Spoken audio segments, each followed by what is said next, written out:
भी सुनाने आता है उसका दिल पहले ही खुश हो जाता है। और जैसे मैंने इनकी इंसानियत की बात की, गंगा जमनी तहजीब और उर्दू हिंदी में मिला जुला प्यार मोहब्बत और सबके लिए अपनी अच्छी सोच। और मैं ये कहती हूँ, मैं सर को आवाज देना चाहूंगी कि वो आए और नवाजें अपनी शायरी से। और मैं उनको इससे आवाज देती हूँ कि ये अलग बात है कि खामोश खड़े रहते हैं, फिर भी जो लोग बड़े हैं वो बड़े रहते हैं। लेकिन एक शेर मैं सर का ही जरूर कहना चाहूंगी, सुनाना चाहूंगी, क्योंकि अभी उन्होंने सच बोलने की बात की थी कि सच बोलना हर एक के बस की बात नहीं है।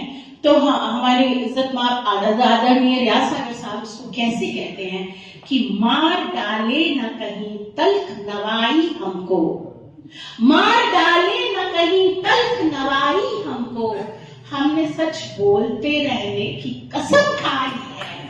तो इसी तरह के बहुत खूबसूरत शख्सियत अपने गुणों में, अपनी जादुई शायरी में, अपनी निजामत में और अपनी इंसानियत में मैं बहुत अदब और बहुत एहतराम के साथ आज उनको शायरी के लिए आवाज दे रही हूँ। जनाब मोहतरम रियाज सागर साहब।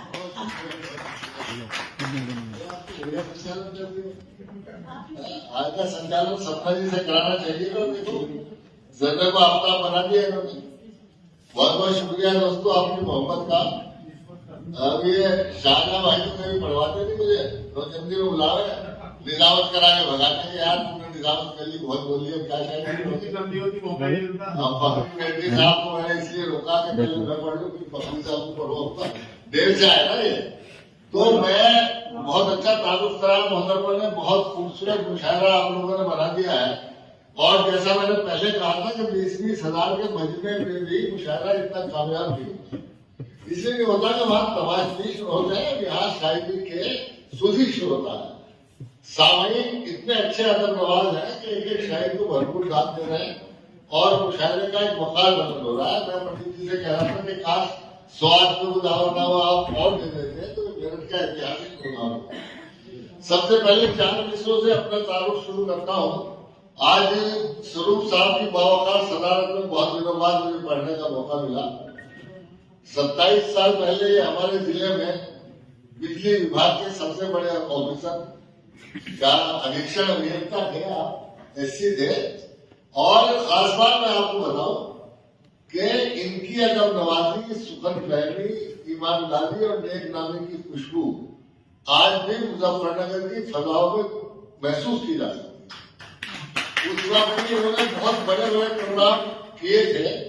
तो मैं सबसे पहले 4 मिसरे अपने तारुफ वाले में स्वरूप साहब की नजर करता हूं कि मोहब्बत और वफाओं की कहानी छोड़ आते हैं। मोहब्बत और वफाओं की कहानी छोड़ आते हैं, जहां जाते हैं हम कोई निशानी छोड़ आते हैं।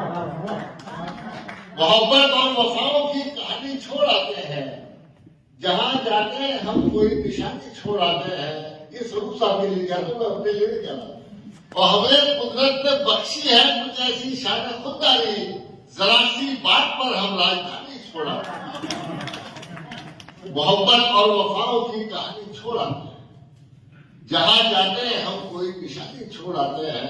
और हमें कुदरत ने बख्शी है कुछ ऐसी शान खुददारी, जरा सी बात पर हम राजधानी छोड़ आते हैं।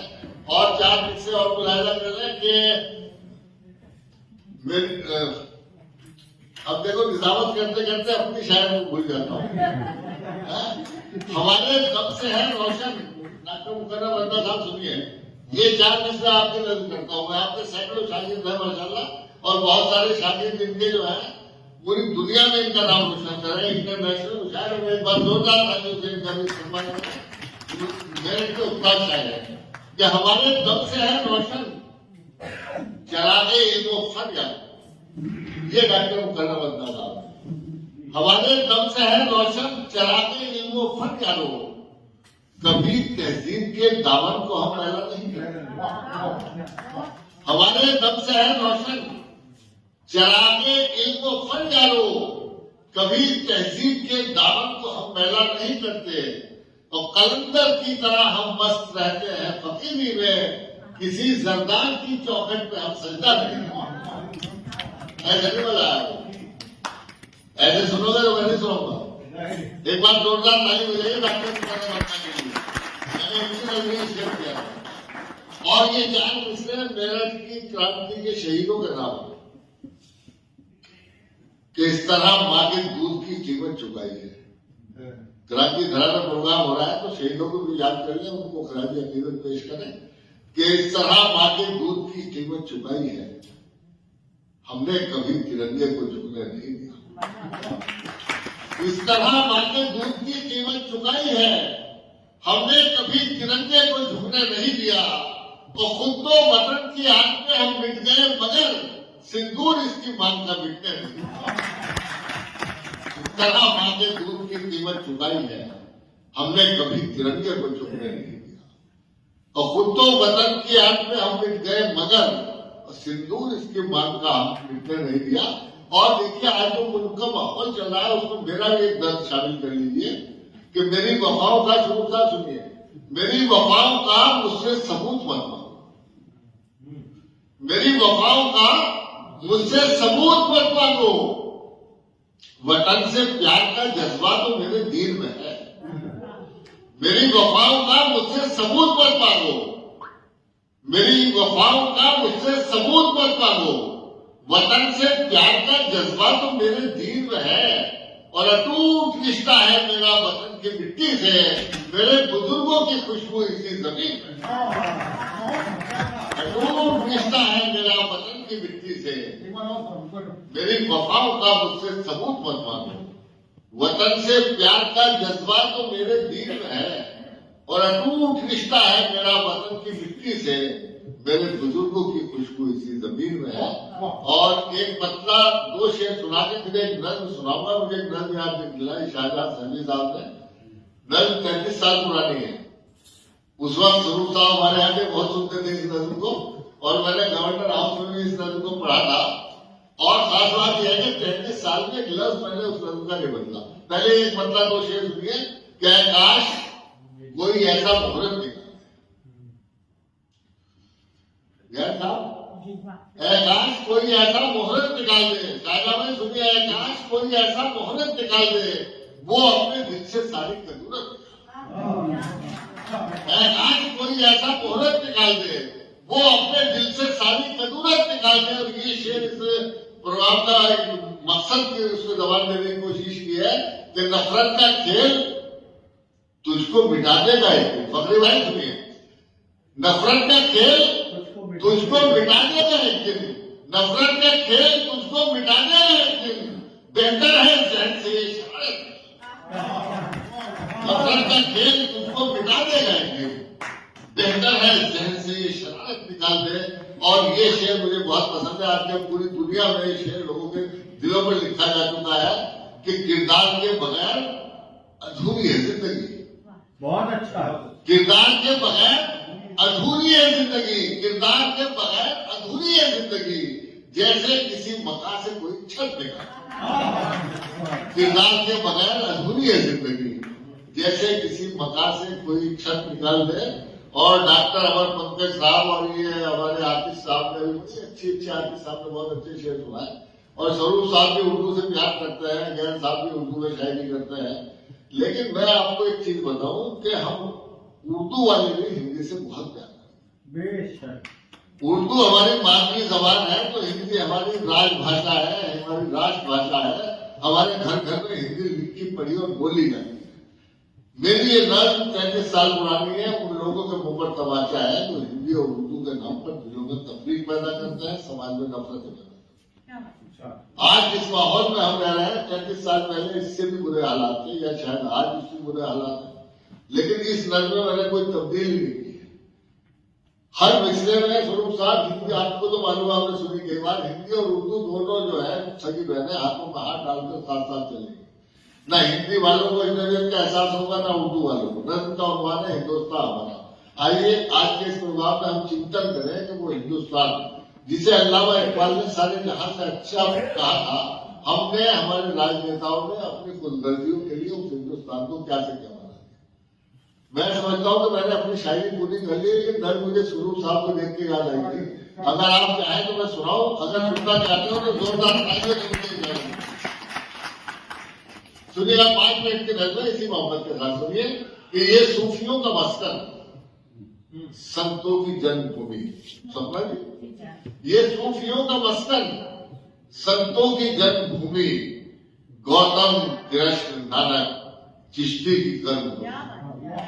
ये सूफियों का मस्कन, संतों की जन्मभूमि, गौतम कृष्ण नानक चिश्ती की कर्मभूमि, अमनो अमा की धरती, इंसानियत का गुलशन, सदरंग बरगो गुल से महका था जिसका दामन, दुनिया ने जिस चमन को रश के जिरा कहा था, उस गुल सिता को हमने हिंदुस्तान। दुनिया ने जिस चमन को रश के जिरा कहा था, उस गुल सिता को हमने हिंदुस्तान कहा था। हिंदुस्तान जिसमें बहती थी प्रेम गंगा। मैं थी का लफ्ज इस्तेमाल कर रहा हूं, 33 साल पहले भी थी था और आज भी थी है, और खुदा करे कि है हो जाए। हिंदुस्तान जिसमें बहती थी प्रेम गंगा, हिंदुस्तान जिसमें लहराता है तिरंगा, हिंदुस्तान जिसका सम्मान था जहां में, कल एकता में जिसको अभिमान था जहां में, अफसोस इस चमन को किसकी नजर लगी है, क्यों ये पवित्र धरती घुट के रोगी। अफसोस इस चमन को किसकी नजर लगी है, क्यों ये पवित्र धरती घुट के रो रही है। और सौहार्द का वो सपना, सद्भावना की बात, सौहार्द का वो सपना, सद्भावना की बातें, वो शांति के नगमे, वो प्यार के तराने तब्दील हो चुके हैं नफरत की बोलियों में। मानवता चीखती है दानव की गोलियों में। अरे सन्नाटा, खौफ, दहशत हर सब छा रहे हैं, और घर के चिराग ही अब घर को जला। सन्नाटा, खौफ, दहशत, बहुत शुक्रिया, बहुत मोहब्बत है आपकी, आप बहुत सी मोहब्बत के साथ सुन रहे हैं। सन्नाटा, खौफ, दहशत हर सब छा रहे हैं, घर के चिराग ही अब घर को जला रहे हैं। नानक के इस चमन में नफरत की आंधियां हैं, नेहरू के शांति वन में भड़की चिंगारियां हैं, गांधी के इस वतन में लड़ते हैं भाई भाई, आजाद की जमीन पर रुसवाइयां हैं छाई। अरे तुम ही बताओ लोगों, क्या दोष है हमारा, क्यों टूटने लगा है अपना भाईचारा। तुम ही बताओ लोगों, क्या दोष है हमारा, क्यों टूटने लगा है अब अपना भाईचारा। कश्मीर जल रहा है, आसाम है सुरक्षा, कश्मीर जल रहा है, आसाम है सुरक्षा। नफरत का एक लावा हर दिल में है धधकता। महंगाई, भुखमरी और बेकारी बढ़ रही है, लेकिन ये जनता मंदिर मस्जिद पर लगी है। महंगाई, भुखमरी और बेकारी बढ़ रही है, लेकिन ये जनता मंदिर मस्जिद में लड़ रही है। और डॉक्टर विजय पंडित जी 2 मिसरों का आप भी ताली बजाने से नहीं रोकेंगे अपने हाथों को, कि महंगाई, भुखमरी और बेकारी बढ़ रही है, लेकिन ये जनता मंदिर मस्जिद में लड़ रही है। ये 2 मिसरे इस मुशायरे का पैगाम है, इस लिटरेरी फेस्टिवल का पैगाम है। पूरे हिंदुस्तान में पैगाम पहुंचना चाहिए कि मस्जिद अजीज हमको, मस्जिद अजीज हमको, मंदिर भी हमको मस्जिद अजीज हमको, मंदिर भी हमको प्यारा, लेकिन है सबसे पहले हिंदुस्तान हमारा। मस्जिद अजीज हमको, मंदिर भी हमको प्यारा, लेकिन है सबसे पहले हिंदुस्तान हमारा। और इसी मोहब्बत के साथ ये आखिरी मन में मुलाजा फरमाए, ये पैगाम आज जो है ये लिटरेरी फेस्टिवल का पैगाम है। ये क्रांति धरा से ये पैगाम पूरे देश में जाना चाहिए कि आओ फिर इस वतन को गुलजार हम बना, आओ फिर इस वतन को गुलजार हम बना दें, नफरत की वादियों में उल्फत के गुल खिला दें। आओ फिर एकता के दीपक यहाँ जलाएं, झगड़ों को खत्म करके सबको गले लगाएं, और मिलजुल के आओ यारो एक जश्न यूं बनाएं। मस्जिद को तुम सजाओ, मंदिर को हम सजाएं, मस्जिद को तुम सजाओ, मंदिर को हम सजाएं, मस्जिद को तुम सजाओ, मंदिर की पहुंचना। बहुत बहुत शुक्रिया भगवान की मोहब्बतों का। और इस सभा क्रांति के बाद गजल भी फन है अजब दिल नवाज कातिल का, गजल भी फन है अजब दिल नवाज कातिल का, कि जब भी सुनिए कलेजा निकल पड़ेगा।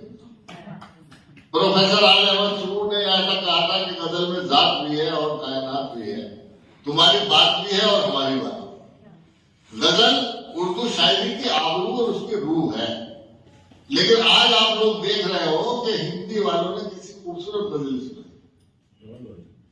उर्दू गजल के शाना बशाना फखरी साहब हिंदी गजल भी आज अपनी बुलंदियों की तरफ काम कर रहे हैं। और इस बुलंदियों तक पहुंचाने में हमारे जिन गजलकारों ने मेहनतें की हैं, उनमें एक बहुत ही मुतबर नाम डॉक्टर अमर पंकज का है। मैं इस वक्त उनसे ऐसे गजलकार जिन्होंने अपनी बहुत ही प्रतिभा से हिंदी गजल पर नया आया और नई ऊंचाइयां प्रदान की है। डॉक्टर अमर पंकज साहब 36 वर्षों से दिल्ली यूनिवर्सिटी में इतिहास के प्रोफेसर हैं। 4 शेरी मजमूए यानी गजल की किताबें उनकी शाया हो चुकी हैं। इतिहास के प्रोफेसर हैं तो जाहिर है कि 1 दर्जन किताबें इतिहास की भी उनकी है। 20 से ज्यादा शोध पत्र उनके निकल चुके हैं। लेकिन वो गजल की जुल्फे इस तरह संवारते हैं कि हमें आपको अपने मन की बात सुनाई। उनकी गजलों में पुरानी कविता के या पुरानी गजल के लटके झलके और जुल्फ और रुखसार की बातें नहीं होती, बल्कि जिंदगी की सच्चाइयां होती है। बहुत ही मैंने उनकी गजलें पढ़ी, जब उनका तारुफ मेरे पास आया तो मेरा मन हुआ कि उनका कलाम पढ़ूं, तो मैंने महसूस किया कि बहुत ही सादगी और सच्चाई के साथ बहुत ही आसान और सादा जबान में बड़ी से बड़ी और गहरी से गहरी बात वो कह देते हैं और हमें महसूस भी नहीं होता। मैं इन अशार के साथ के फूल जैसे मखमली तलवों में छाले कर दिए, गोरे सूरज ने हजारों जिस्म काले कर दिए, और जिंदगी का आप कोई तोहफा नहीं है मेरे पास, खून के आंसू तो गजलों के हवाले कर दिए। जोरदार ताली